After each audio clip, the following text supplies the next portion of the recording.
Hey guys, welcome back to the Study Abroad vlogs. If you're new here, my name's Haley. I recently studied abroad in Italy, and now that I'm back, I'm filming a whole series about it. So today we're going to talk about what it was like to study abroad post-pandemic, and we've also got our friend Radar Blue here to help us. So stay tuned.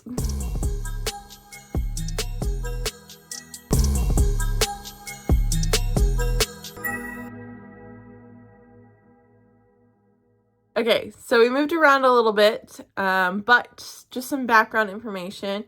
So my trip was one of the first trips to go back out after, the pandemic and everything. So it was one of the first to go back and to studying abroad and everything like that. So things were a little different. I will say I don't think they were that much different than here or anything like that. Other than the differences that I list in the video, I don't think it was that much different of an experience. So I think that was really great. So I didn't really miss out on anything. Okay, so the first notable difference was that we all had to be vaccinated before we left. So we didn't have to be boosted or anything, but we had to be fully vaccinated. So just to make sure that we were all protected as much as we could be. So that wasn't too big of an issue. But we didn't have to be vaccinated to get into the country. But for my school, they required it. So pretty nice. It wasn't that bad. We just submitted our vaccination card and they just approved it. So not too bad at all. So the second thing that I noticed that would be different if you were going now versus before the pandemic was just the mask policy. So in Italy, that looked like, being required on public forms of transportation. So like buses, trains, airplanes, all that kind of stuff. They weren't really required in taxis, but they were highly recommended. And then, of course, a lot of times we took our own buses as a group, so we didn't have to use them in there. So that wasn't too bad. And then also we did a tour of a gelateria. So they did require us to have masks on the whole time. So that was one thing.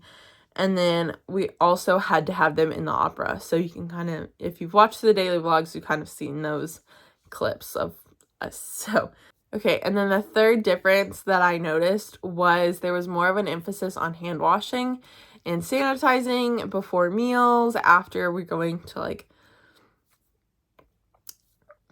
sites, just kind of randomly, I would pull out my hand sanitizer and we just pass it around and stuff. So I was really glad that I brought that. Just to make sure that I was washing my hands, everything all like that. And we did take a cooking class and they were like, yeah, you guys can go wash your hands downstairs. And we were like, yeah, we're going to wash our hands.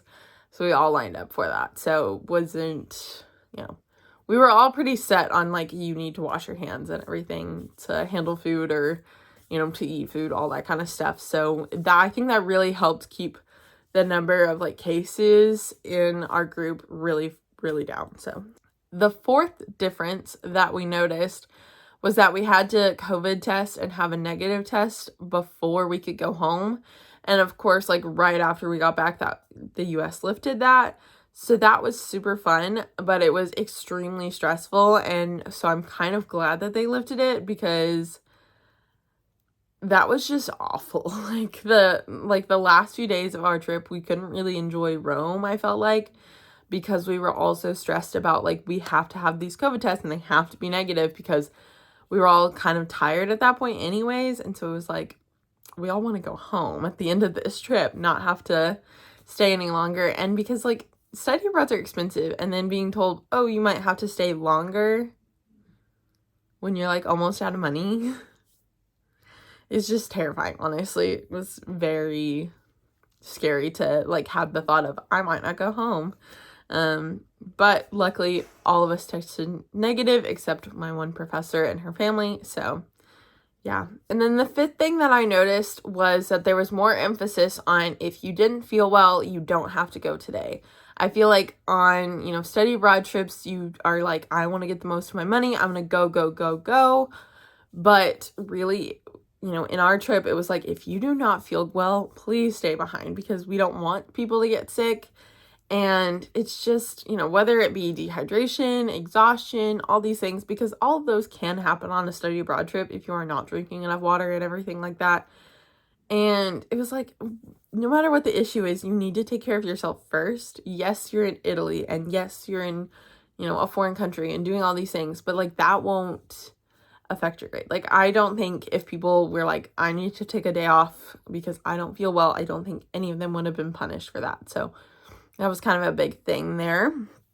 And then, of course, with all that being said, our professor still got COVID. Her mom still got COVID. So the trip wasn't perfect, but a lot of the students got COVID. And, the other two professors didn't. So, I think it was just kind of a big thing. I think definitely having, things like COVID in the forefront of your mind helped us prepare a little bit more for the trip too, taking, like, I brought emergency vitamins, lots of people brought allergy medicines and just a bunch of random things. I brought a gigantic bottle of acetaminophen, so there was just kind of a lot of like group help going on. So definitely, like, we were all in that together of like, we all want to go home together, we all want to be safe, those kinds of things. So it was very nice. I appreciated that those are all honestly the only things that I have to say that were very different. Of course, there's probably more things that are different, but I didn't study abroad before COVID, so these are just the things that I kind of noticed were different. There's probably more that I don't know about, but I would say that I still got the full effect of my trip, even though there are these little setbacks. So definitely still study abroad. Don't let the whole COVID thing scare you, because, the US just lifted that COVID test requirement, and it's honestly, it's worth the risk at this point. So definitely. But yeah, if you have anything else that you have noticed is different from study abroad, feel free to leave that down in the comments. But thank you guys for watching, and I hope to see you next time.